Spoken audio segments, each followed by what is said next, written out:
नमस्कार, स्वागत है आप सभी का रिपोर्टर लाइव में। मैं हूं आपके साथ सुनील चौहान।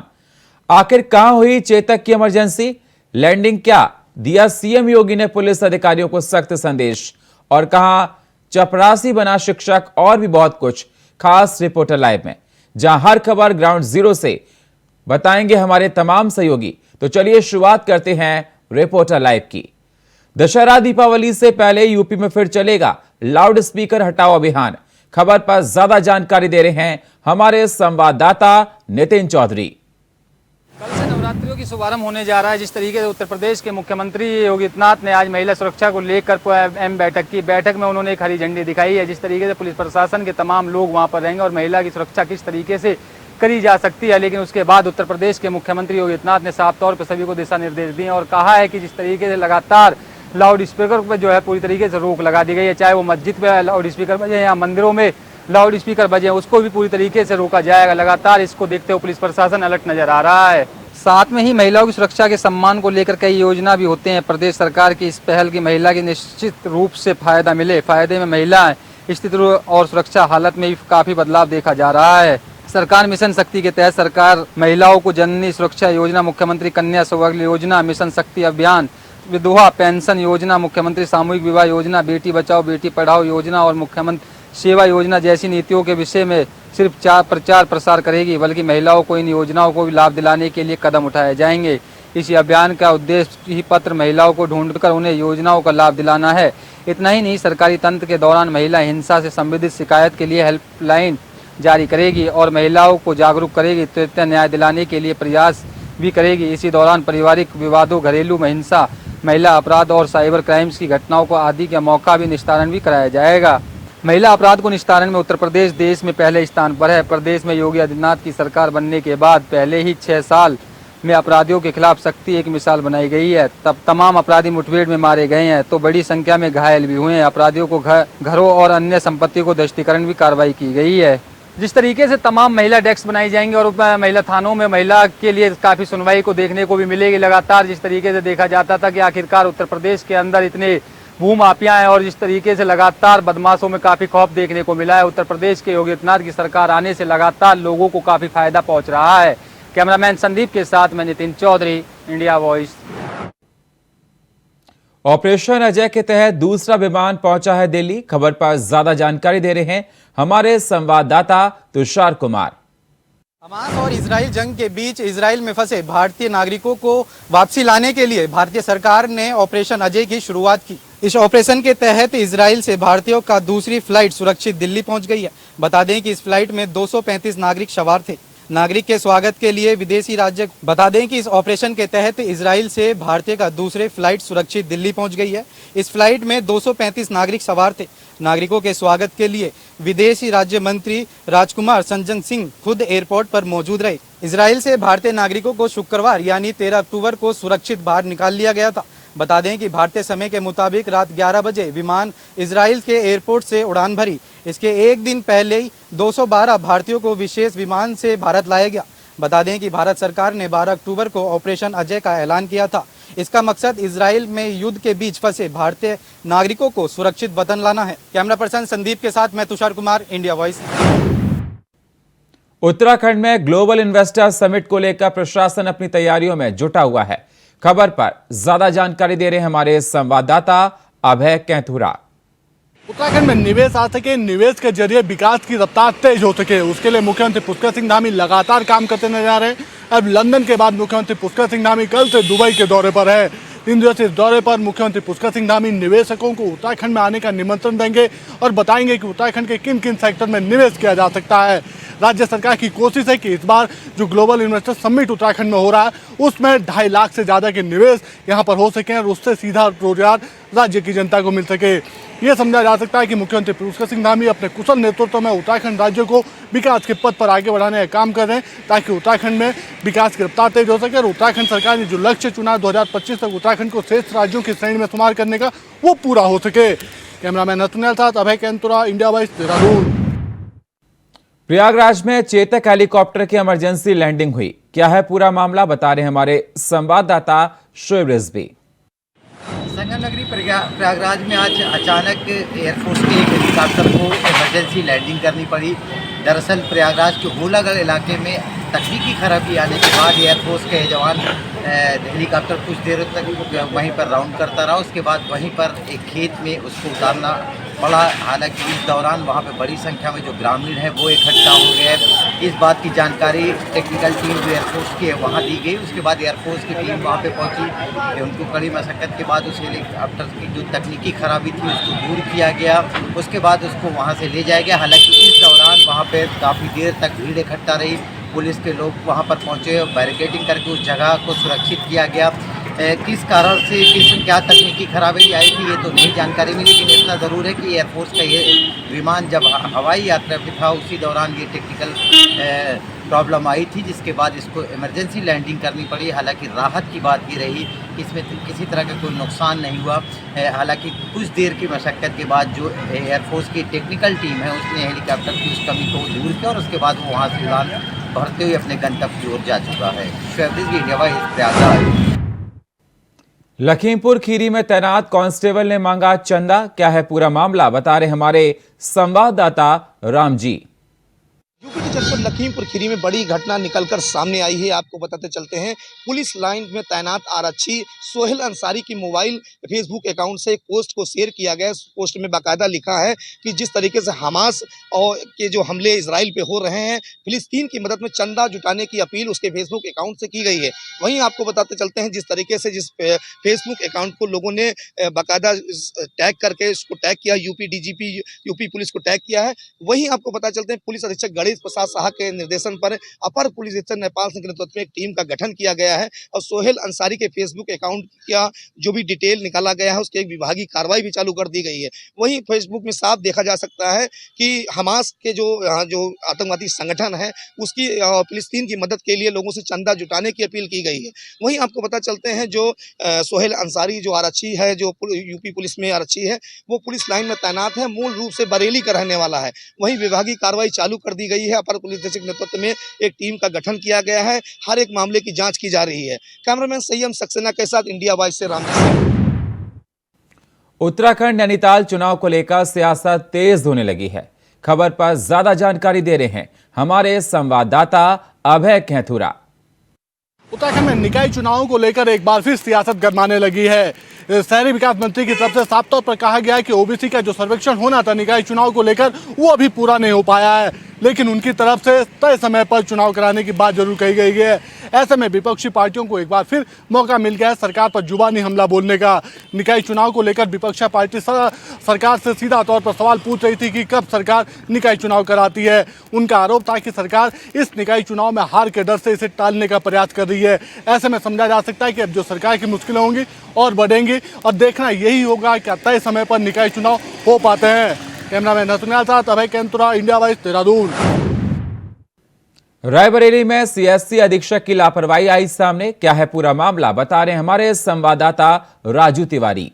सूबे के उप मुख्यमंत्री व स्वास्थ्य विभाग के मंत्री ब्रजेश पाठक के द्वारा भले ही जमीनी हकीकत पर उतरकर लोगों की समस्याओं को परखते हुए स्वास्थ्य महकमों को निर्देश दिए जा रहे हैं और संबंधित अधिकारियों को निर्देश देते हुए सख्त तौर पे कहा जा रहा है कि मानवता के दृष्टिकोण से कार्य किया जाए और आने जाने वाले जो तीमारदार और मरीज हैं उनको किसी प्रकार की समस्या न होने पाए। लेकिन रायबरेली जिले के लालगंज सामुदायिक स्वास्थ्य केंद्र का एक ऐसा मामला प्रकाश में आया है जो मानवता को तार तार करता हुआ दिखाई पड़ रहा है। बता दें कि लालगंज सामुदायिक स्वास्थ्य केंद्र अधीक्षक राजेश गौतम के द्वारा एक अमानवीय कृत्य का वीडियो इन दिनों सोशल मीडिया पर खूब वायरल हो रहा है और सोशल मीडिया पर भी स्वास्थ्य महकमे की ये जमकर किरकिरी करवाते हुए देखे जा रहे हैं।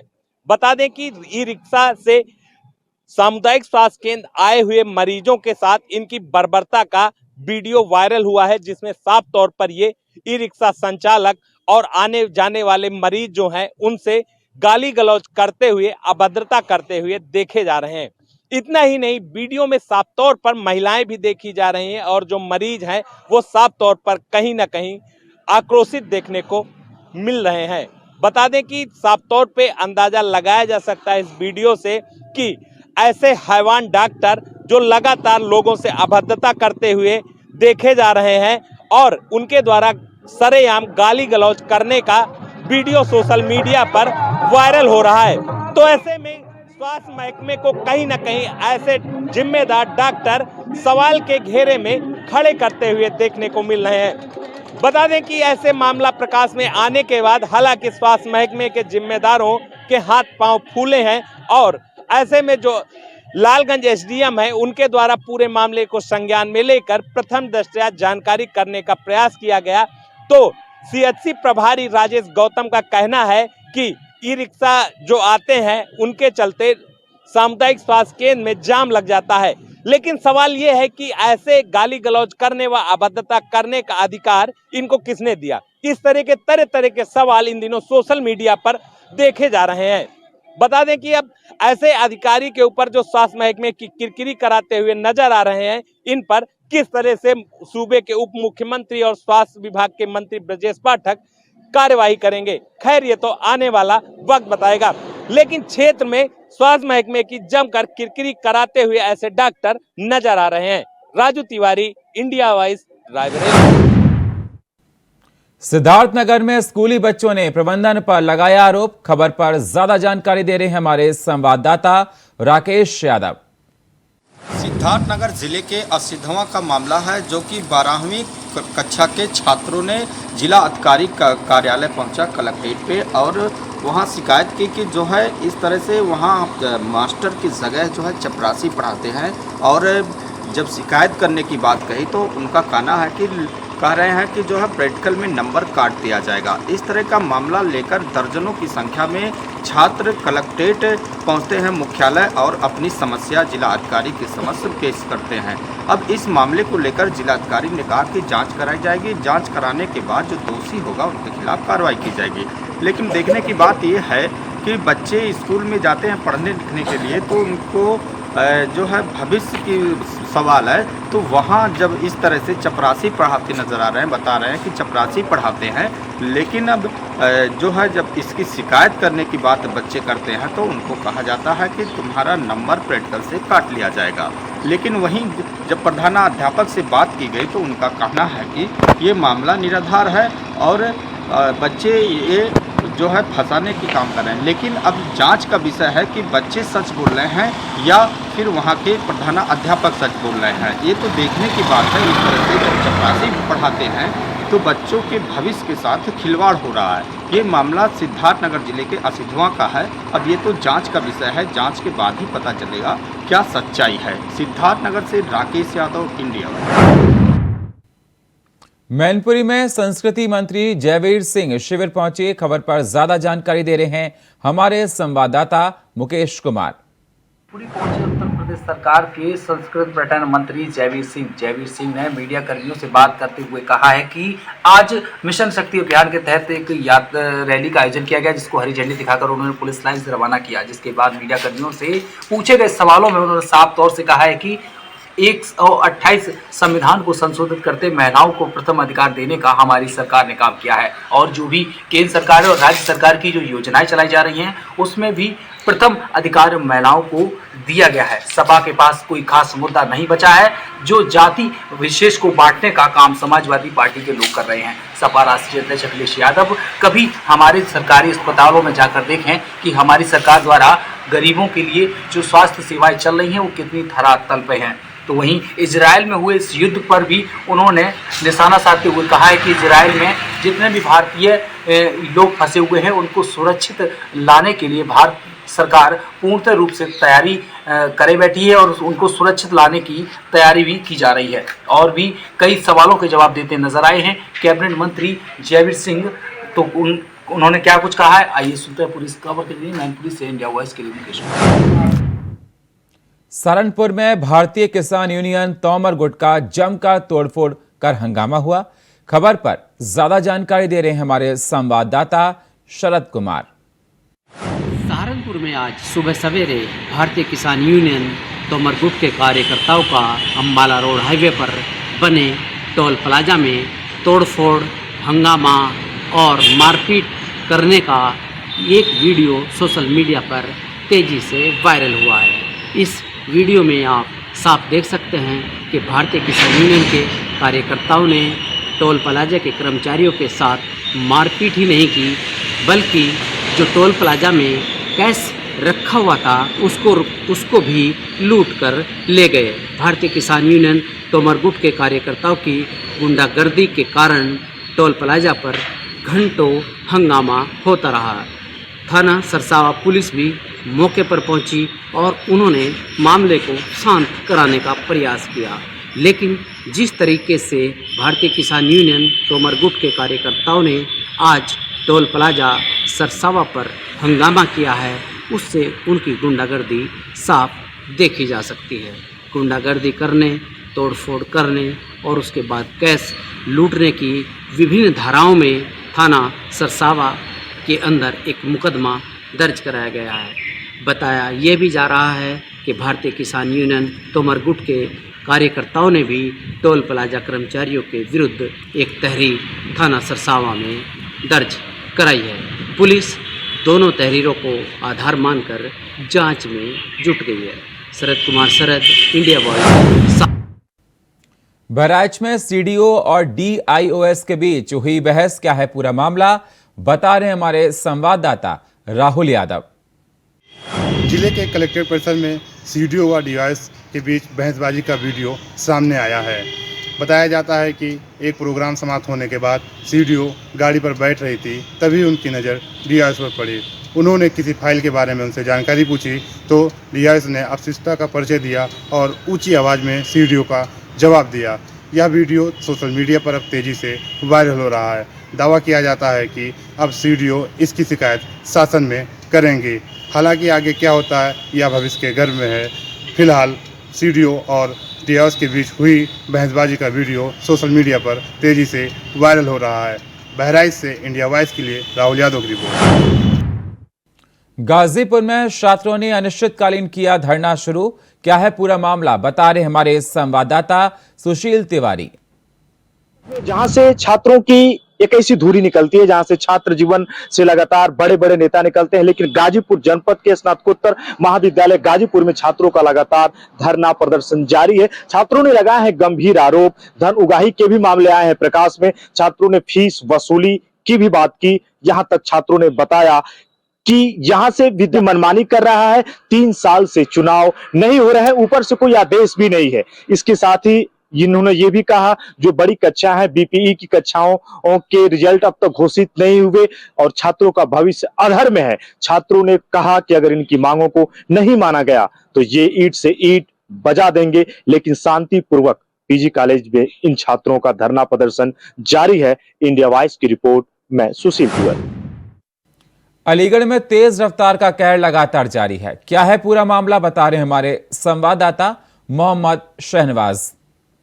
तेज रफ्तार का कहर एक बार फिर से अलीगढ़ में देखने को मिला है, जहां सासनी गेट इलाके में देर रात तेज रफ्तार बुलेट मोटरसाइकिल सवार युवक के द्वारा सड़क पर टहल रही एक गौवंश को रौंद दिया गया, जिसके चलते गौवंश कुछ देर तड़पने के बाद गौवंश की मौके पर ही दर्दनाक मौत हो गई। घटना को देखते ही राहगीर व स्थानीय लोगों की भीड़ मौके पर एकत्रित हो गई। इसी दौरान सनातन प्रतिभा फाउंडेशन के अध्यक्ष जिन्होंने घटना देखी वे तत्काल मौके पर पहुंचे और उनके द्वारा जानकारी इलाका पुलिस को दी गई।